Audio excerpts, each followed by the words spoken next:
File জমা থেকে শুরু করে ভিসা পাওয়া পর্যন্ত যে জার্নিটা, তো সময় হিসাব করলে হচ্ছে।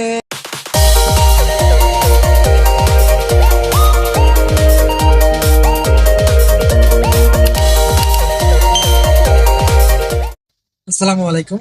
চ্যানেলের নতুন আরেকটি ভিডিওতে আপনাকে স্বাগত, এবং চ্যানেলের নতুন নতুন সাবস্ক্রাইবার এবং দর্শক সকলের জন্য রইল শুভকামনা। আচ্ছা, আজকের ভিডিওর টপিক ছিল আমাদের সৌদি থেকে কিভাবে এবং কতদিনে ভিসা পেলাম। তো চলুন সরাসরি টপিকসে চলে যাই। সৌদি থেকে আমি মূলত এজেন্সিকে ফাইল জমা দিই হচ্ছে 2024 সালের জুলাই মাসের 2 তারিখে। যেহেতু ফাইল জমা দেওয়ার সাথে সাথে এজেন্সিকে, ম্যাক্সিমাম এজেন্সিকেই কিছু টাকা অ্যাডভান্স করতে হয়। তো চুক্তি অনুযায়ী আমার এজেন্সিকে আমার 1 লাখ টাকা দেওয়ার কথা ছিল। তো আমি হচ্ছে সেই টাকাটা হচ্ছে জুলাইয়ের 4 তারিখ বা 5 তারিখ, মানে 2-3 দিন পরেই হচ্ছে সেই টাকাটা আমি জমা করি। তো জমা করার পর জুলাইয়ের 22 তারিখে হচ্ছে আমার এজেন্সি আমাকে হচ্ছে অনলাইন সাবমিশনের যে কপিটা, অর্থাৎ আইজিআই কপি, সেই আইজিআই কপিটা দেন। সেখানে হচ্ছে ফিজিক্যাল সাবমিশনের একটা ডেট দেওয়া থাকে, যেমনটা আপনারা জানেন যে অনলাইন সাবমিশনের স্লিপে বা আইজিআই কপিতে হচ্ছে ফিজিক্যাল সাবমিশনের একটা ডেট দেওয়া থাকে। তো আমার ফিজিক্যাল সাবমিশনের ডেটটা ছিল হচ্ছে সেপ্টেম্বরের 22 তারিখ। তো সেপ্টেম্বরের 22 তারিখও চলে গেল, এর মধ্যে আমি আর এজেন্সিকে কোনো রকম কোনো প্যারা দিইনি, তার সাথে যোগাযোগও করিনি। কারণ আমি দেখছিলাম যে আমার এজেন্সি যে কোনো আপডেট আসলে সে নিজে থেকেই আমাকে জানিয়ে দিচ্ছে। তো তারপরে অক্টোবরের 16 তারিখ গিয়ে এজেন্সি আমাকে হচ্ছে কংগ্রেচুলেট জানায় এবং আমার পারমিটটা পাঠায়। যে বলে যে আপনার পারমিট উঠে গেছে। তো উনি আমাকে পারমিটটা পাঠায়। তো এখানে হচ্ছে হিসাব করলে দেখা যাচ্ছে যে আমি 3 মাসের মধ্যেই হচ্ছে আমি পারমিটটা পেয়ে যাই। তো যাই হোক, অক্টোবরের 16 তারিখে হচ্ছে আমার পারমিট আসে। তো আগে আমরা যেমনটা জানতাম যে সৌদি আরব থেকে রোমানিয়ার ভিসা তেমন হয় না। তেমন বলতে কি হয়ই না, সবাই বলতেছে।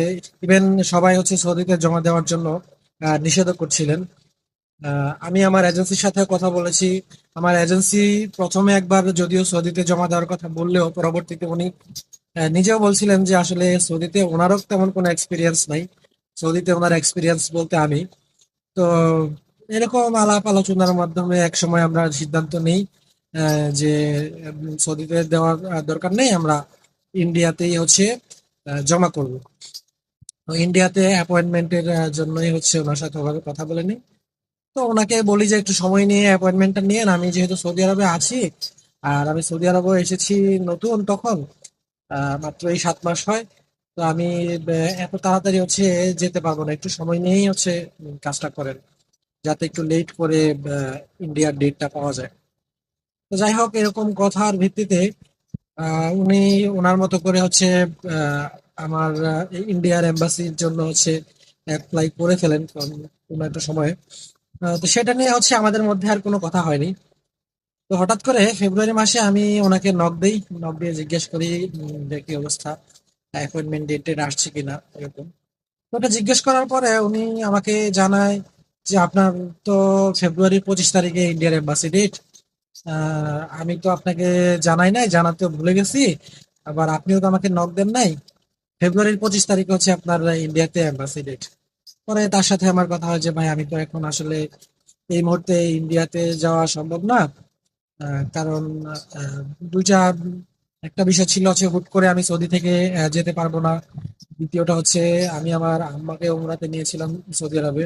আম্মা মাত্রই হচ্ছে ওই ফেব্রুয়ারির 2 তারিখে গিয়েছিলেন উমরাতে, শেষ করে মাত্র দেশে ফিরছেন। তো ওই মুহূর্তে আমার টাকা পয়সারও সমস্যা ছিল। সবকিছু মিলিয়ে ওনাকে আমি জানাই যে ভাই, আমি তো 25 তারিখে যাওয়া আমার পক্ষে সম্ভব না। আপনি নতুন করে একটা ডেট নেন, সেটা যেন ঈদের পরে পরে, ঈদের আগে হচ্ছে, যেহেতু আমি ট্রাভেল এজেন্সিতে জব করি। ঈদের আগে হচ্ছে একটা মৌসুম, এখন যাওয়া সম্ভব না, আপনি ডেটটা চেঞ্জ করে নতুন আরেকটা ডেট নেন। তো এক পর্যায়ে হচ্ছে ওনার সাথে আবারও আমার এটা নিয়ে আলোচনা শুরু হয়। আলোচনা শুরু হওয়ার এক পর্যায়ে আমরা আবারও হচ্ছে সৌদিতে জমা দেওয়ার ব্যাপারে কথা বলি। এবং ওনার সাথে আমার এরকম হয় যে ঠিক আছে, সৌদিতেও জমা দেই, যদি আল্লাহ সহায় হন, যদি ভিসা হয়ে যায় তো হলো। আর যদি না হয়, তাহলে হচ্ছে আমরা ইন্ডিয়াতেও আরেকটা ডেট নেব। যেটা হচ্ছে আপনার তবে সৌদি তো আপনার একটা অপশনাল হিসেবে জমা দিয়ে দেখি কি হয়। তো এর মধ্যে এই জার্নির মাঝখানে হচ্ছে সৌদি থেকে আরো একটা ভাইয়ের সাথে আমার পরিচয় হয়েছিল, জাহিদ ভাই। তো জাহিদ ভাই হচ্ছে আমাকে আবার সৌদিতে জমা দেওয়ার জন্য অনেকবার বলেছিল। আমি এক সময় প্রথমে রাজিও হইনি। তো সর্বশেষ হচ্ছে আবারও জাহিদ ভাইয়ের সাথে এটা নিয়ে আমাদের অনেক আহ কথাবার্তা হয়। তো সবার সাথে আলোচনা করার পরে আমি সৌদিতে রিয়াদ এম্বাসিতে জমা দিই অ্যাপয়েন্টমেন্ট ডেটের জন্য। এরপরে হচ্ছে এজেন্সি আমাকে বলে যে সৌদি আরবের যে কাগজপত্রগুলো এগুলো রেডি করার জন্য। তো এগুলো রেডি করে হচ্ছে একদিনের মধ্যে আমি পুলিশ ক্লিয়ারেন্স, তারপরে হচ্ছে আমার ছুটির পেপার, তারপরে হচ্ছে ট্রাভেল ইন্স্যুরেন্স, এই কয়েকটা জিনিস হচ্ছে আমি তাকে জমা দিলে উনি হচ্ছে ইনস্ট্যান্ট অ্যাপ্লাই করে ফেলেন। তো অ্যাপ্লাই করার পরে হচ্ছে 2 থেকে 3 দিন পরে হচ্ছে মেল রিপ্লাই আসে। রিপ্লাই মেলে হচ্ছে এম্বাসি থেকে অ্যাপোস্টাইল পেপার আর হচ্ছিল এক্সিট এন্ট্রি ভিসা, এই দুইটা পেপার আবার জমা দেওয়ার জন্য বলছিল। প্রথমে এই দুইটা আমরা দেইনি। তো ওই মেলটা আসার পরে একদিন পরেই হচ্ছে আমি অ্যাপোস্টাইলটা করে আনি এবং এক্সিট এন্ট্রিটাও সাথে সাথে করে ফেলি। যেহেতু আমার এক্সিট এন্ট্রি ভিসা নিতে তেমন একটা সমস্যা ছিল না, তো আমি একদিনের মধ্যেই দুইটা পেপারস রেডি করে তাকে জমা দিই। জমা দেওয়ার সাথে সাথে উনি আবার জমা দেওয়ার পরে ফেব্রুয়ারির 10 তারিখে হচ্ছে আমি অ্যাপয়েন্টমেন্ট ডেট পাই। আবার আবার একটা মেল রিপ্লাই পাই।